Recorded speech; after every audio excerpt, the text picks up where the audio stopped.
Alléluia.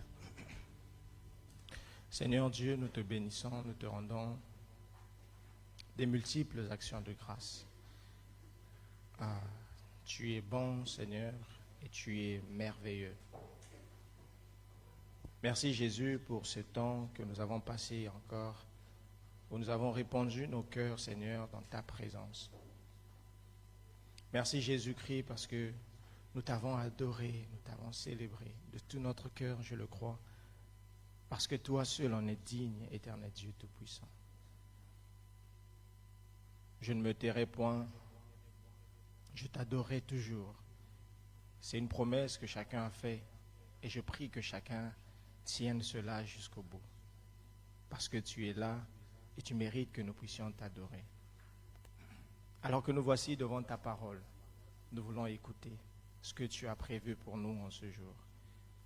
Seigneur, je prie que ta parole, comme la Bible déclare que tu envoyas ta parole et cette parole est guérie. En ce jour, Jésus, alors que tu nous promets, tu nous as dit que tu es là, nous voulons que ta présence inonde ce lieu et que tu agisses dans nos cœurs, Jésus-Christ. Que nos cœurs soient des terres fertiles, afin que cette parole, lorsqu'elle va tomber là-dessus, qu'elle germe et qu'elle porte du fruit, des fruits dignes de repentance, afin que ton Église grandisse et que toutes les vertus, les bénéfices qui découlent de ta parole, que chacun bénéficie de cela et vive cela dans sa vie quotidienne au nom de Jésus. Merci de tout cœur, rends-nous captifs à ton message, car ça nous concerne tous, et que toi seul puisses tirer gloire au nom puissant et glorieux de Jésus. Nous avons ainsi prié en disant Amen. Amen. Gloire à Dieu. Merci. Alléluia. Merci beaucoup. Alors, bonjour à tous. J'espère que nous allons bien. Est-ce que quelqu'un se porte bien en ce jour? Ok, gloire à Dieu. C'est un réel plaisir d'être encore parmi vous et devant vous en ce jour. Je bénis le Seigneur pour la vie des responsables de cette église, notamment nos pasteurs. Que le Seigneur vous bénisse abondamment et tout le CP pour la confiance qu'ils font à donner la parole aux jeunes comme nous. C'est vraiment parce que à chaque fois je me rappelle, bon, je me pose toujours des questions, c'est comme des parents. Un parent, est-ce qu'on peut... Ok, alors je me dis toujours comme un parent ou bien des parents qui ne donnent pas souvent accès à tout le monde de donner à manger à leurs enfants. Vous voyez, parce que bon, ils se gardent quand même de quelque chose, on ne sait jamais qu'est-ce qu'ils peuvent manger. Mais dès lors qu'ils donnent l'accès à une personne de donner à manger à leurs enfants, ça veut dire qu'ils font confiance quand même à ces gens-là. Donc je bénis le Seigneur vraiment pour la confiance des pasteurs et aussi du CP et aussi de toute l'Église. Que le Seigneur vous bénisse abondamment. Alors je dois encore me présenter, certainement il y a peut-être des gens qui ne me connaissent pas toujours, mais après un moment je pense que je vais arrêter de me présenter quand même. Je suis le frère Herman Limingi de nationalité congolaise et j'aime le Seigneur, c'est tout. Amen. Alors je ne suis pas venu seul, je suis venu avec la sœur Chanel, notre responsable de la cuisine de Tétouan. Donc vous pouvez imaginer en ce moment, eux tous ils ont faim là-bas. On est venu avec la nourriture ici.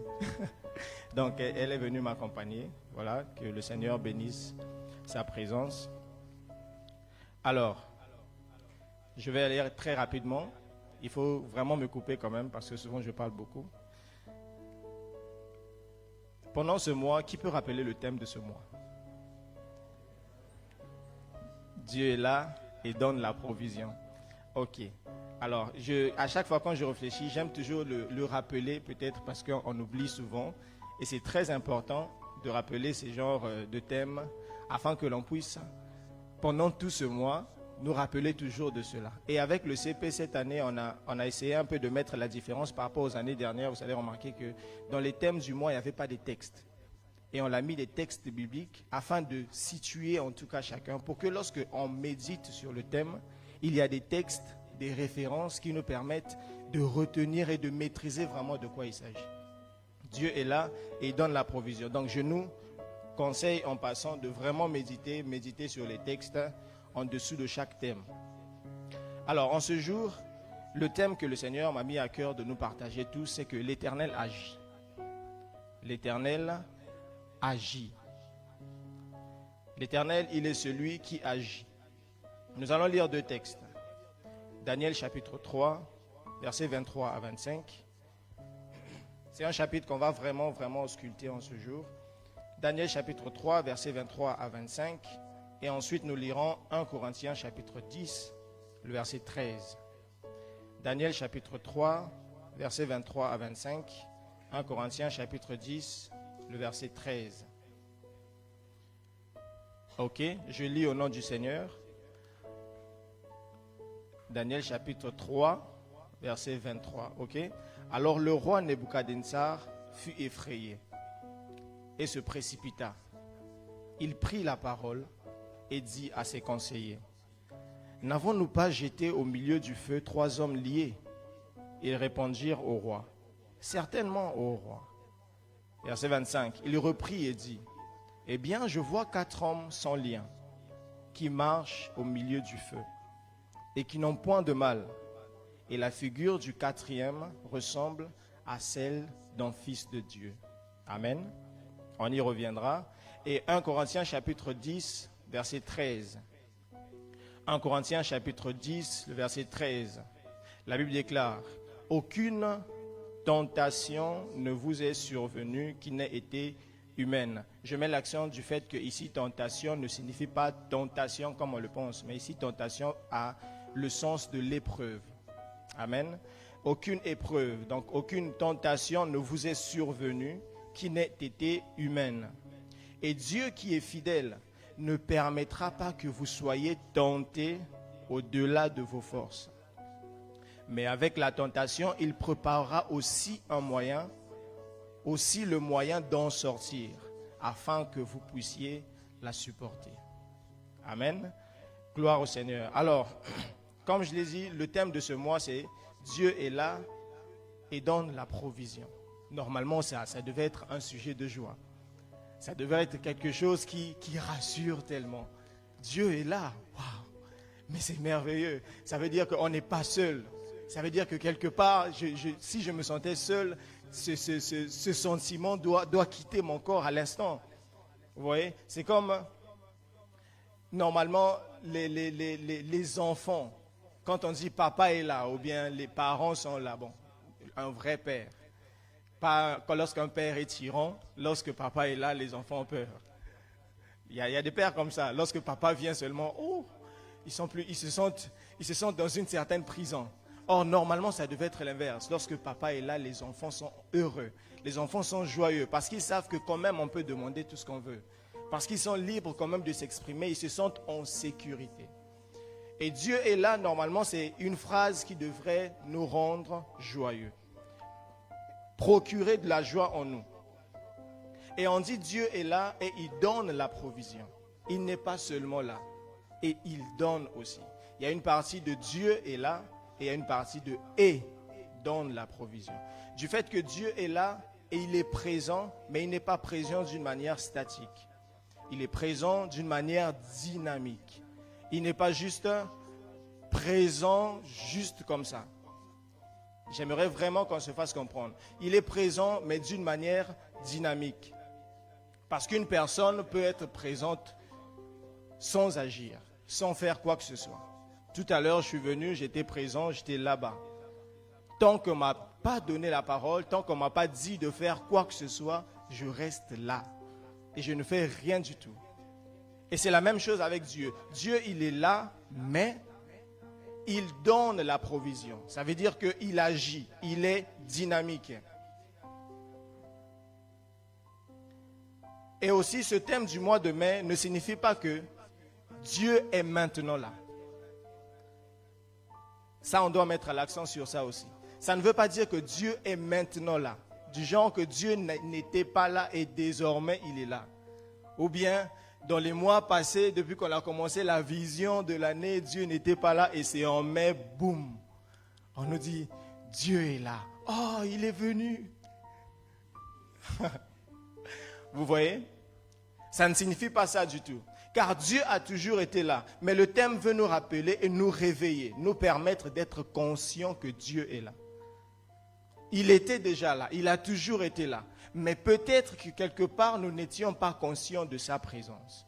Peut-être que quelque part, nous ne savions pas. Ou peut-être que nous savions, on nous rappelle tout simplement qu'il est là. C'est comme un enfant qui se lamente, il veut manger, il a tellement faim. Il y a son père qui est à ses côtés. Il a tellement faim, il est en train de pleurer, il est en train de se lamenter. Son père est à moins d'1 mètre de lui.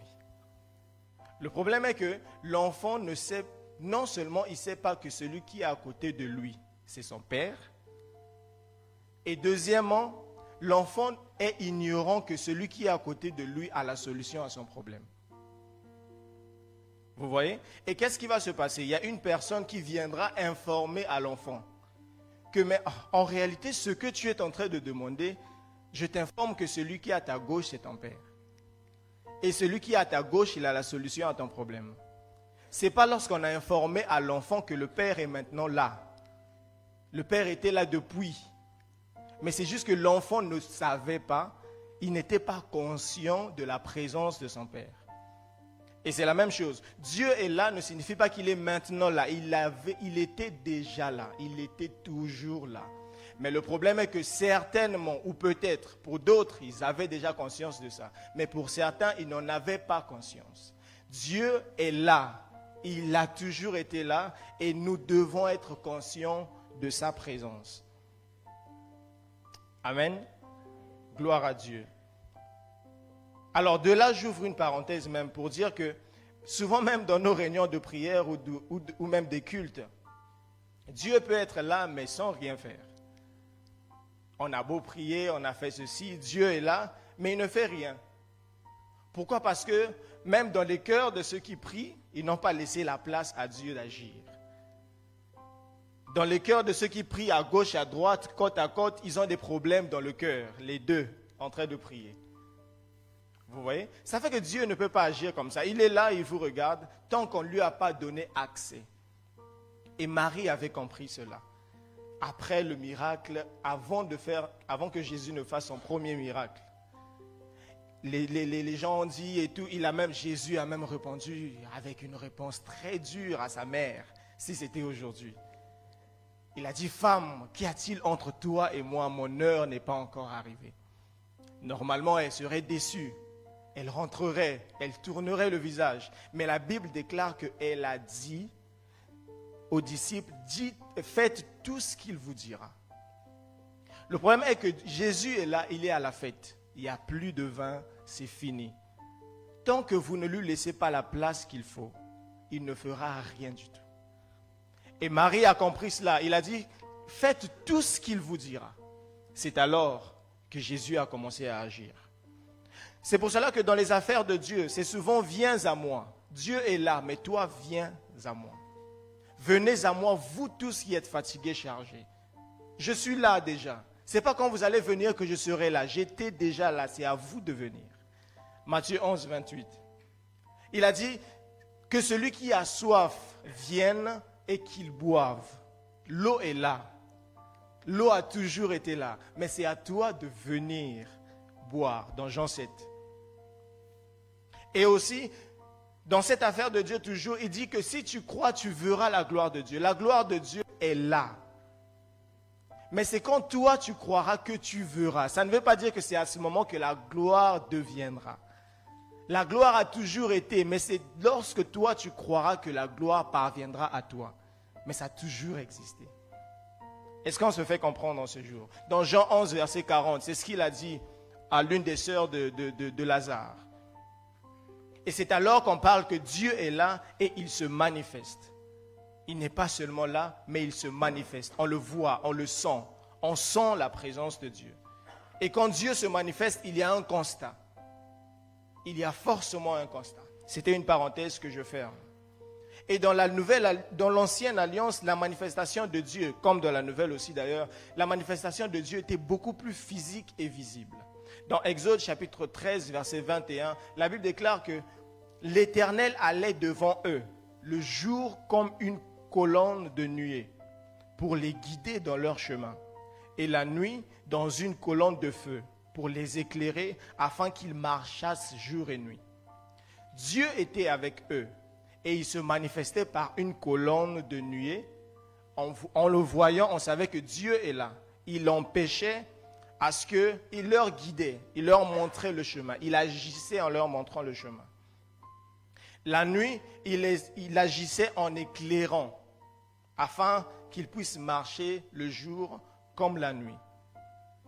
Et Dieu est là aussi ne signifie pas que les choses seront toujours faciles. Il y a des temps, les choses seront faciles, mais pas toujours. Mais ce qui est rassurant, que les choses seront toujours possibles. Parce qu'on doit faire cette différence. Sinon, on va entraîner une vague des gens qui penseront que venir à Dieu, tout sera facile. Il y a certaines choses qui seront faciles, rassurez-vous. Mais il y a certaines qui ne seront pas toujours faciles. Mais tout sera possible. C'est pour cela que Dieu dit que tout est possible à celui qui croit. Et ça me rappelle un évangéliste blanc au pays à un moment qui était venu, il parlait du chant de « Non, je ne souffrirai jamais, je ne manquerai de rien ». Il disait, en réalité, si on suit littéralement les paroles de ce chant, ce n'est pas si juste que ça. Je ne souffrirai jamais, je ne manquerai de rien. Oui, la Bible dit « L'Éternel est mon berger », psaume 23, « Je ne manquerai de rien ». Mais si on voit bien dans le sens de la chose, ça ne veut pas dire que tu ne manqueras de rien dans ta vie pendant un moment. Mais c'est juste que le fait que la Bible dit que j'ai tout pleinement en Christ. J'ai tout pleinement en Christ et quand j'ai Christ, j'ai tout. Et il s'occupera de tout ce qui vient après. Et il me donnera du repos au temps prévu par lui. C'est alors que je peux proclamer, même si je n'ai rien, je peux proclamer que je ne manquerai de rien. Amen. Et l'Éternel agit, comme le thème de ce jour, l'Éternel agit prouve non seulement la présence de Dieu, mais met aussi l'accent sur son action. Il est là, mais il n'est pas seulement là, il agit aussi. Il se met en mouvement, il est prêt à faire quelque chose. Et à chaque fois que Dieu promet sa présence, ce n'est pas pour assister et rien faire. Dieu ne promet, il n'est pas irresponsable jusqu'à ce point. Lorsqu'il promet sa présence, sois-en sûr qu'il sera non seulement là, et il agira aussi. Il est celui qui envoie à la mission et qui t'accompagne, qui t'équipe pour cette mission.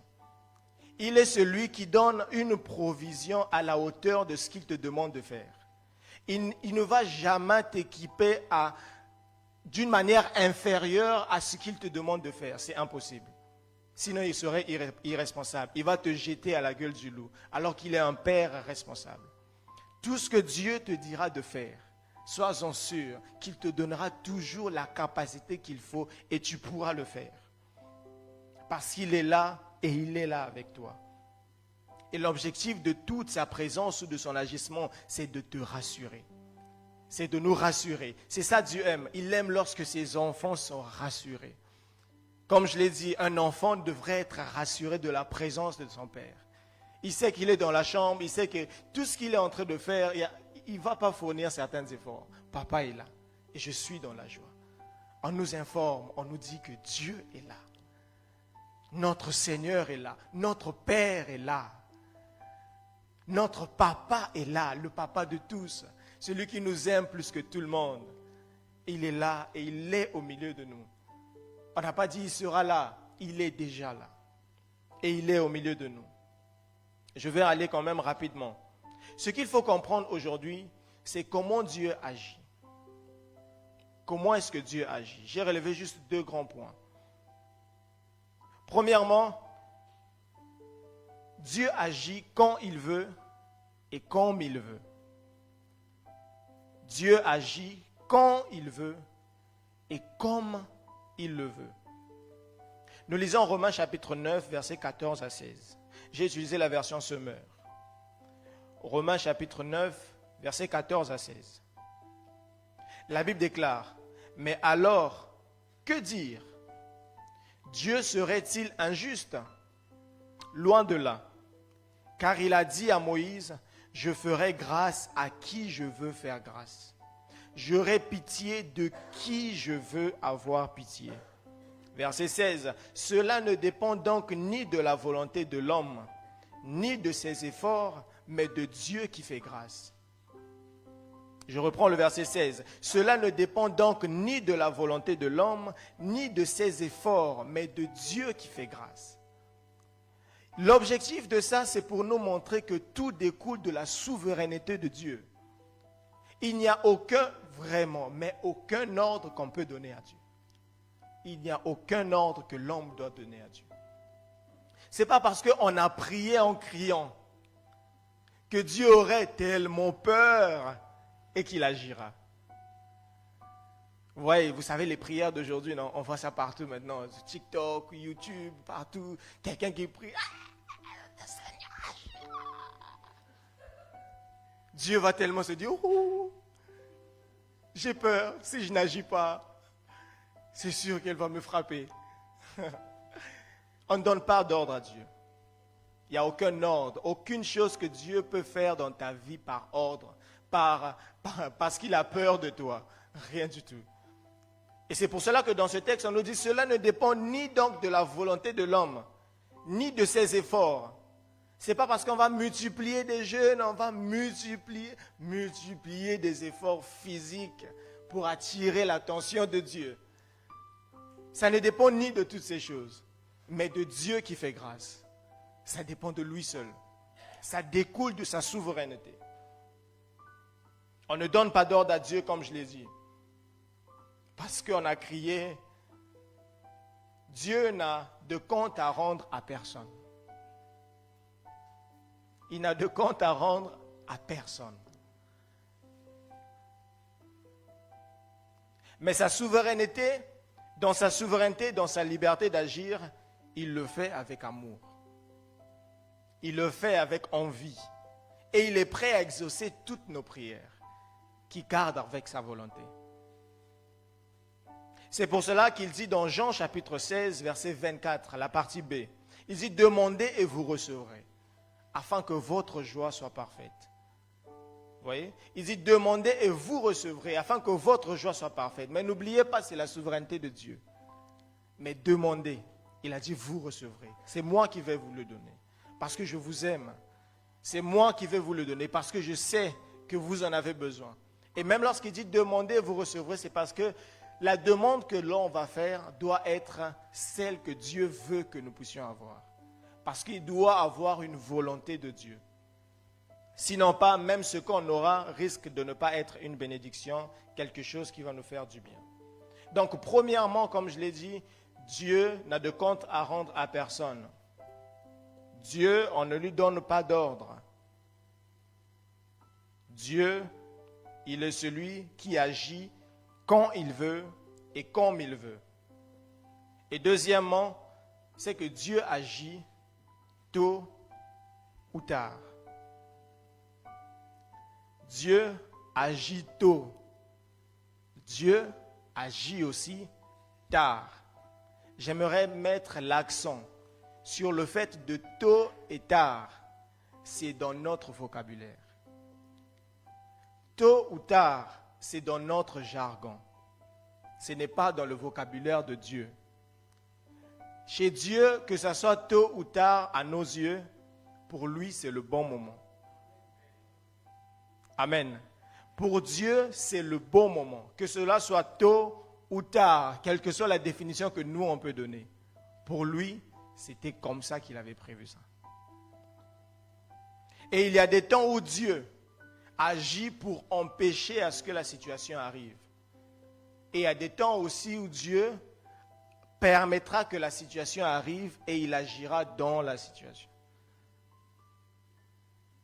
Il y a des temps, je reprends, que Dieu empêchera que la situation arrive. C'est-à-dire, il y avait une maladie qui devait venir, il a empêché la maladie, sans que tu ne saches même. Un accident que je ne souhaite pas, qui voulait arriver, Dieu a empêché. Mais il y a des temps où la maladie t'atteindra. Mais c'est à l'intérieur qu'il te donnera la guérison, pour que tu le loues différemment. Il y a des temps, l'accident peut arriver, mais c'est à l'intérieur qu'il fera un grand miracle, pour que tu le loues différemment. Et souvent, Dieu semble être insensible devant une épreuve que nous traversons. Souvent, il semble être insensible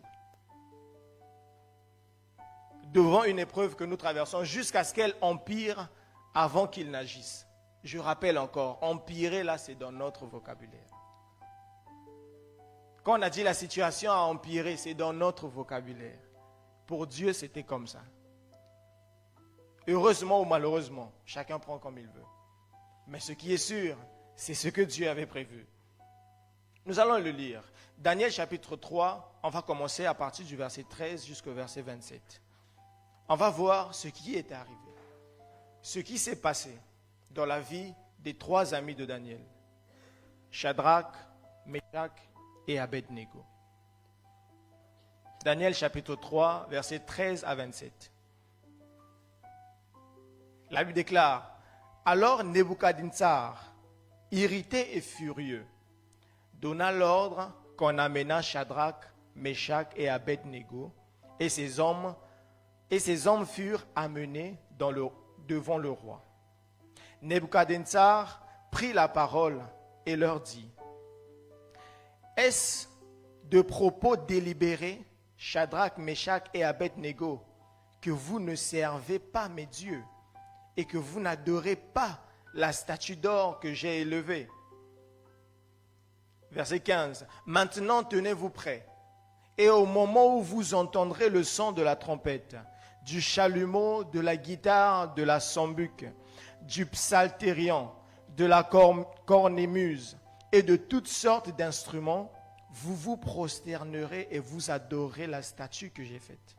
Si vous ne l'adorez pas, vous serez jetés à l'instant même au milieu d'une fournaise ardente. Et quel est le Dieu qui vous délivrera de ma main? » Ah, il se croyait puissant. Il se croyait le maître de tout. Mais à ce moment-là, Dieu pouvait empêcher déjà que le pire arrive. Que le pire que l'on pense être pire arrive. Dieu pouvait se dire, non, j'extermine le roi, ce sont mes serviteurs, il va rien. Dieu était capable de le faire. Non? Qui pense que Dieu était capable de le faire? Vous voyez? Et au verset 16, on dit, Shadrach, Meshach et Abednego répliquèrent au roi Nebuchadnezzar. Nous n'avons pas besoin de te répondre là-dessus. Verset 17, voici notre Dieu que nous servons peut nous délivrer de la fournaise ardente et nous délivrera de ta main, ô roi. Sinon sache, ô roi, que nous ne servirons pas tes dieux et que nous n'adorerons pas la statue d'or que tu as élevée. Ils ont pris cette résolution. Ils étaient fermes dans ce qu'ils voulaient. Ils se sont dit, vraiment, on préfère ça. C'est une grande épreuve. On ne sait pas si Dieu sera avec nous ou pas, mais d'une manière ou d'une autre, il est là. D'une manière ou d'une autre, il va nous en sortir. Au verset 19, il dit, sur quoi Nebuchadnezzar fut rempli de fureur, et il changea de visage en tournant ses regards contre Shadrach, Meshach et Abednego. Il reprit la parole et ordonna de chauffer la fournaise 7 fois plus qu'il ne convenait de la chauffer. La colère était tellement extrême qu'il a dit que pour vous, ça ne doit pas être comme pour tout le monde. Même si les autres meurent déjà calcinés, vous devrez être, c'est-à-dire, cramé. La poussière, c'est-à-dire que je ne veux même plus encore sentir votre existence. Au fur et à mesure, l'épreuve augmentait. Quand c'est comme ça, là, le cœur bat. Seigneur, est-ce que tu es là toujours? La manière que les choses prennent la tournure là. Attends, est-ce que c'est pas mieux on se prosterne seulement, on va finir avec? Est-ce que c'est pas mieux on va seulement dire, bon, c'est sûr que Dieu va nous comprendre, non? C'est quand même devant la mort. Ah, Seigneur, tu vas accepter qu'on meure? Quand même, l'épreuve est maintenant un peu... Non, on va... Je pense que Dieu peut nous comprendre. Là, j'imagine Shadrach, Meshach. Ah, on fait comment? Là. Ah, c'est gâté, hein? Là, vraiment, bon, c'est pas grave. Je pense que Dieu va nous comprendre. Oh Seigneur, tu nous comprendras. On va le faire, Seigneur, mais tu restes notre Dieu.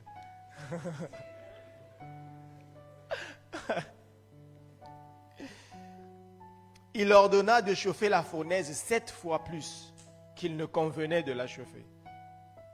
Puis il commanda, verset 20, puis il commanda à quelques-uns des plus vigoureux soldats de son armée de lier Shadrach, Meshach et Abednego. C'est-à-dire, vous n'avez aucune issue. Personne ne va fuir. On n'a pas pris n'importe quel soldat, le plus vigoureux. Comme ça, il va vous saisir. Oh Seigneur. Et de les jeter dans la fournaise ardente. Verset 21. Ces hommes furent liés avec leurs caleçons, leurs tuniques, leurs manteaux et leurs autres vêtements et jetés au milieu de la fournaise ardente. Ce n'est pas pour rien que la Bible a cité ces éléments. C'est parce qu'ils savaient qu'à la fin, on retrouvera ces éléments. Et on les a jetés dans la fournaise ardente. Comme l'ordre du roi était sévère et que la fournaise était extraordinairement chauffée, la flamme tua les hommes qui avaient jeté Shadrach, Meshach et Abednego. Dieu a commencé à déjà agir depuis l'extérieur. Les grands soldats qui semblaient être de ceux qui vont saisir les hommes de Dieu jusqu'à les exterminer ont d'abord commencé eux-mêmes par être exterminés. Vous voyez? Et ils sont morts. La Bible dit que non, la flamme tua ces hommes qui avaient jeté Shadrach, Meshach et Abednego. Ils sont juste venus pour jeter, mais eux, ils sont morts. Verset 23. Et ces 3 hommes, Shadrach, Meshach et Abednego, tombèrent liés au milieu de la fournaise ardente. Alors le roi Nebuchadnezzar fut effrayé et se leva précipitamment. Il prit la parole. Donc, à l'instant que les a jetés, il prit la parole et il regarde. Il dit à ses conseillers, n'avons-nous pas jeté au milieu du feu 3 hommes liés? Ils répondirent au roi, certainement au roi, c'est sûr, on se rappelle tous, on a vu qu'ils étaient à 3. On a vu qu'on les a jetés, on a vu que vraiment ils devraient mourir. Il dit, mais eh bien, je vois 4 hommes, sans lien. Rappelez-vous, on avait dit qu'ils étaient liés lorsqu'on les jetait. Ils étaient sans lien désormais. Ils ont été libérés. Non seulement ça, qui marchent au milieu du feu. Ils étaient en pleine épreuve. Dieu était là avec eux. Là où ils devraient pleurer, là où ils devaient se lamenter, ils devaient peut-être se donner la mort, ils étaient là en train de marcher. Ils étaient en train de marcher. Avec une grave assurance. Et qui n'ont point de mal. Et la figure du 4e ressemble à celle d'un fils de Dieu. La présence de Dieu était là. Verset 26. Ensuite, Nebuchadnezzar s'approcha de l'entrée de la fournaise ardente. Et prenant la parole, il dit, Shadrach, Meshach et Abednego, serviteurs du Dieu suprême. Il dit, sortez et venez. C'est pas pour vous ça. Il dit non, en fait, on s'est trompé. À tout le monde, ça donnait la mort. À tout le monde, ça les exterminait. Mais on se rend compte que vous n'êtes pas seuls. Ce n'est pas vous qui avez agi comme ça. Il y a un Dieu, le Dieu que vous servez, c'est lui. Il a dit, serviteur du Dieu suprême, sortez et venez. On n'avait plus besoin. Je me suis demandé même comment est-ce qu'ils sont sortis. On laisse seulement. Parce qu'il fallait les gens pour les jeter. C'était quand même peut-être profond, mais on ne sait pas. Et ils sont sortis intacts. Et Shadrach, Meshach et Abednego sortirent du milieu du feu. Verset 27. Les satrapes, les intendants, les gouverneurs et les conseillers du roi s'assemblèrent. Ils virent Eux tous, ils s'assemblèrent. Ils virent que le feu n'avait eu aucun pouvoir sur le corps de ces hommes, que les cheveux de leur tête n'avaient pas été brûlés, que leur caleçon n'était point endommagé, et que l'odeur du feu ne les avait pas atteints. Ils étaient intacts, comme si de rien n'était. L'épreuve est passée inaperçue. C'est-à-dire, j'imagine, papa et maman, on voit Shadrach, Meshach, Abednego quelque part. Ils ont été jetés dans une fournaise ardente là-bas. Les parents ne savent pas. Et après quelques minutes ou bien quelques heures après, ils reviennent comme ceci. Ah maman, voilà l'huile que tu avais demandé, ça et là. Est-ce qu'elle peut imaginer que les trois là étaient dans une fournaise? Pourquoi? Parce que Dieu était avec eux. Et les épreuves dans la vie qui normalement devraient nous mener à une mort ou à une extrémité, je ne sais de quoi. Lorsque Dieu est là, on sortira de ces épreuves intactes au nom de Jésus. L'épreuve que tu traverses n'est pas une finalité, car l'Éternel est avec toi. L'Éternel est avec nous. Dieu n'est pas révolu, il est le même. Le Dieu qui a agi là, il est le même aujourd'hui. Dieu se manifeste puissamment lorsque nous sommes conscients de sa présence et que nous croyons en sa capacité d'agir. C'est alors qu'il se manifeste puissamment. Écoutez ce que les trois amis ont dit. Au verset 16, du verset 16 au verset 17 de Daniel 3 toujours. Ils avaient conscience, ils avaient une confiance absolue en leur Dieu. Ils ont dit, Shadrach, Meshach et Abednego répliquèrent au roi. Versets 16 à 17. Ils répliquèrent au roi Nebuchadnezzar. Nous n'avons pas besoin de te répondre là-dessus. Verset 17. Voici notre Dieu que nous servons peut nous délivrer de la fournaise ardente et il nous délivrera de ta main, ô roi. Il y croyait pleinement. Dieu sur son trône était heureux d'avoir des hommes qui lui font confiance. D'avoir des hommes qui n'ont pas peur du pire parce qu'ils savent que Dieu dans le pire il agira. Et le pire, c'est dans notre vocabulaire, parce que lui, il est plus grand que ça. Il est le feu dévorant, la fournaise n'est rien du tout devant lui. Parce qu'il est le puissant sauveur. Et il délivre tous ceux qui ont confiance en lui, toujours. Et l'objectif souvent des agissements de Dieu, c'est pour que les gens même autour remarquent sa grandeur et le glorifient. Dieu fera certaines choses dans notre vie pour que l'entourage voie combien Dieu est grand. Pour que l'entourage voie et glorifie le Dieu que tu sers. Le roi a dit, serviteur du Dieu suprême, sans dire Jésus t'aime, sans dire que non, nous appartenons à un grand Dieu. Ils ont vu, il a su et il a attesté, confirmé que Dieu est puissant dans votre vie. Lorsque tu traverseras cette épreuve, les gens, le monde, tous ceux qui t'entourent, verront que Dieu, il est puissant et ils vont le glorifier. Dieu veut rassurer quelqu'un ce matin et il dit, je suis avec toi. Je ne te délaisserai point, je ne t'abandonnerai point. Et parmi les manières de montrer à Dieu notre fidélité, c'est de ne pas le régner devant une épreuve. C'est de ne pas le régner, montrer à Dieu que nous sommes fidèles à lui. Les épreuves arriveront. Dans Daniel chapitre 6, versets 21 à 23, là c'était le tour de Daniel lui-même. Lorsqu'il était jeté dans la fosse aux lions. Daniel 6, 21 à 23, la Bible déclare, et Daniel dit au roi, roi, vis éternellement. Mon Dieu a envoyé son ange et fermé la gueule des lions, qui ne m'ont fait aucun mal, parce que j'ai été trouvé innocent devant lui, et devant toi non plus, ô roi. Je n'ai rien fait de mauvais. Alors le roi fut très joyeux. Je rappelle que le roi ne voulait pas. C'est parce que les gens sont venus, ils ont dit, tu avais dit que non, personne ne priera un autre Dieu. Mais alors que Daniel priait 3 fois par jour. Et lorsqu'ils ont vu cela, ils ont dit, non, normalement tu dois on avait dit ceci, c'est toi-même qui avais dit, on avait décrété cela. À contre-cœur quand même, il l'a fait. Mais il ne voulait pas que quelque chose de mal arrive à Daniel. Et au verset 23, alors le roi fut très joyeux. Et il ordonna qu'on fît sortir Daniel de la fosse. Daniel fut retiré de la fosse et on ne trouva sur lui aucune blessure parce qu'il avait eu confiance en son Dieu. C'est parce qu'il avait eu confiance en son Dieu que les lions ne lui ont rien fait du tout. Combien sommes-nous d'enfants de Dieu aujourd'hui? Nous avons abandonné la foi à cause des difficultés, à cause des épreuves répétées. Répétées. Les épreuves arriveront, les douleurs arriveront, mais le Seigneur est avec nous. Est-ce que je suis en train de dire quelque part qu'à un moment vous ne manquerez pas de foi? Non, c'est faux. Il arrivera un moment que votre foi soit boostée.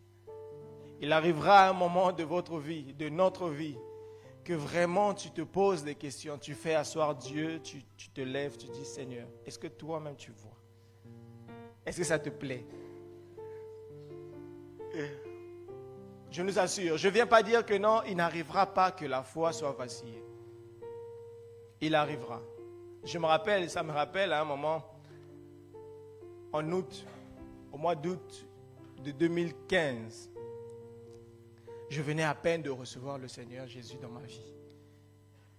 Vous voyez, je ne suis pas si vieux que ça dans les choses de Dieu. 2015 à peine, c'était hier. Non? Je venais à peine de recevoir le Seigneur au mois d'août 2015.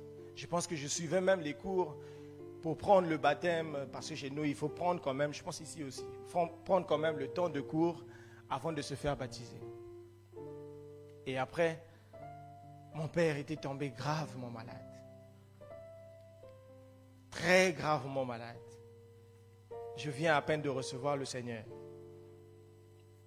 Et il était hospitalisé au CHU de Brazzaville, pour ceux qui connaissent.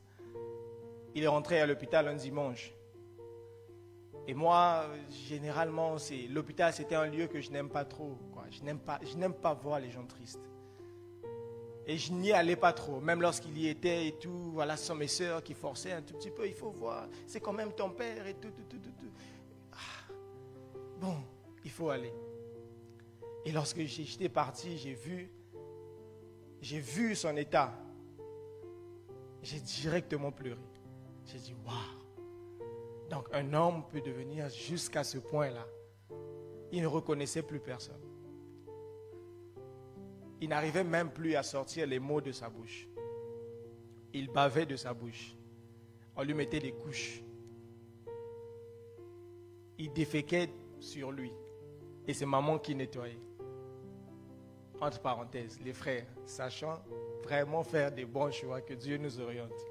Sinon, pas il y a d'autres, elles vont dire, ah vraiment, on ne s'était pas entendu comme ça. Bye bye, petit papillon. Vous voyez? Et c'est maman qui faisait tout ça. Elle faisait tout. Lorsque j'ai vu, j'ai pleuré.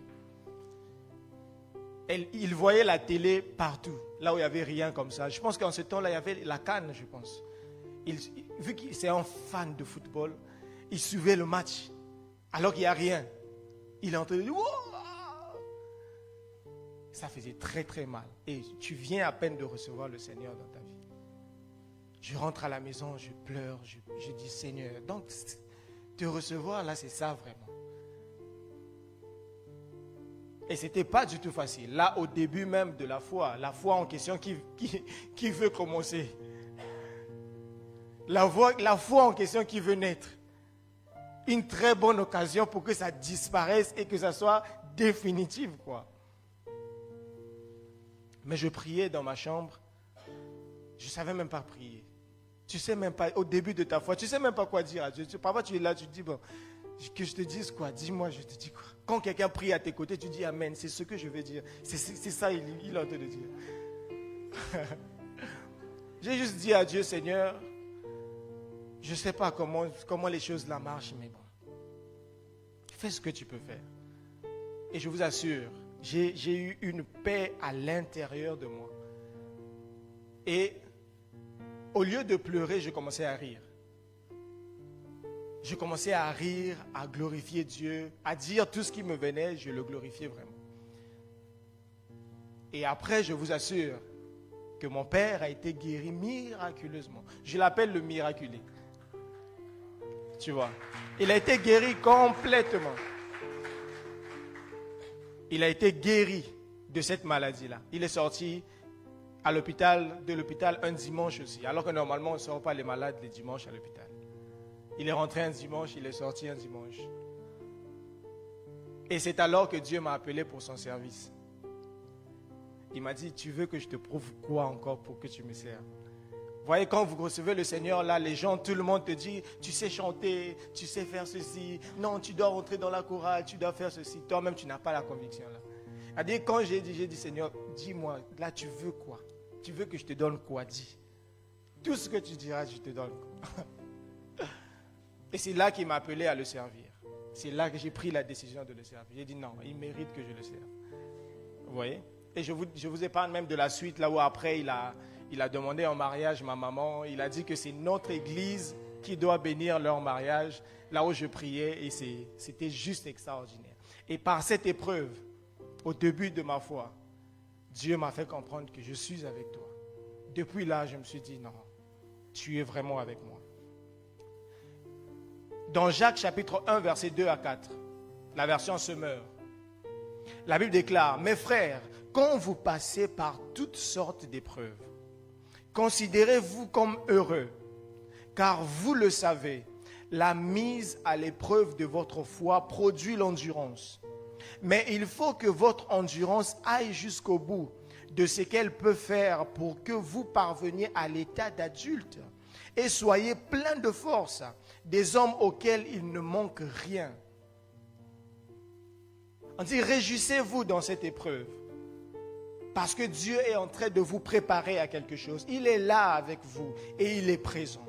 J'aimerais rappeler une chose. Certaines élévations de Dieu passent par les épreuves. Certaines élévations de Dieu passeront par les épreuves. Et dans Daniel chapitre 3, versets 28 à 30, pour terminer, la Bible dit, Daniel 3, 28 à 30, la Bible déclare, Nebuchadnezzar prit la parole et dit, après qu'il est sorti, Shadrach, Meshach, Abednego, il prit la parole et il dit, béni soit le Dieu de Shadrach, de Meshach et d'Abednego, lequel a envoyé son ange et délivré ses serviteurs qui ont eu confiance en lui et qui ont violé l'ordre du roi et livré leur corps plutôt que de servir et d'adorer aucun autre Dieu que leur Dieu. Verset 29. Voici maintenant l'ordre que je donne. Tout homme à quelque peuple, nation ou langue qu'il appartienne, qui parlera mal du Dieu de Shadrach, de Meshach et d'Abednego, sera mis en pièces. Et sa maison sera réduite à un tas d'immondices, parce qu'il n'y a aucun autre Dieu qui puisse délivrer comme lui. Au verset 30, après cela, le roi fit prospérer Shadrach, Meshach et Abednego dans la province de Babylone. Le roi les fit prospérer. Fin de l'histoire. Lorsque Dieu agit, c'est remarquable. Certaines élévations passeront forcément et souvent par les épreuves. On peut incliner nos têtes et on va prier.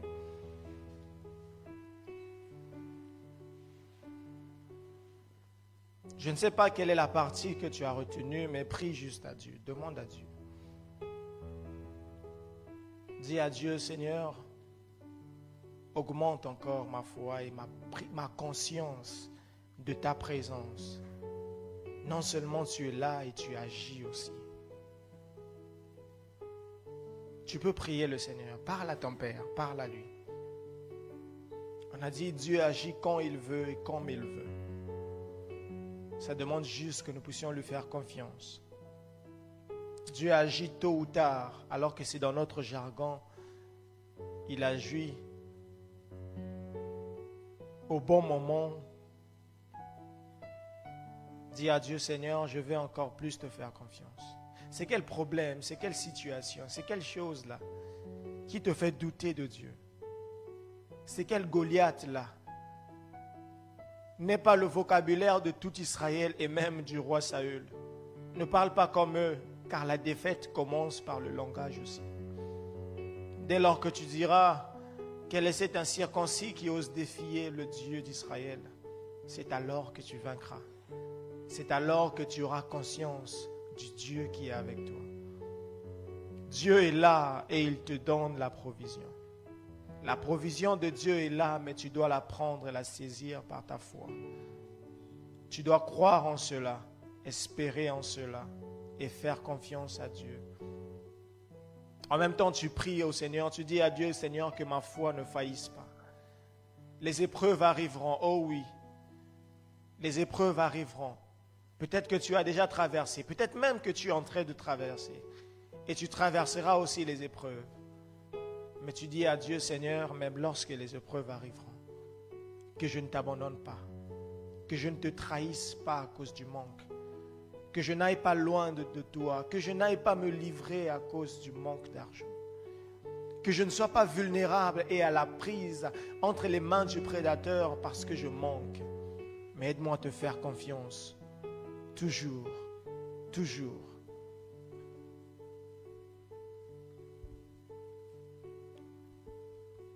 Toujours à te faire confiance, parce que tu es Dieu.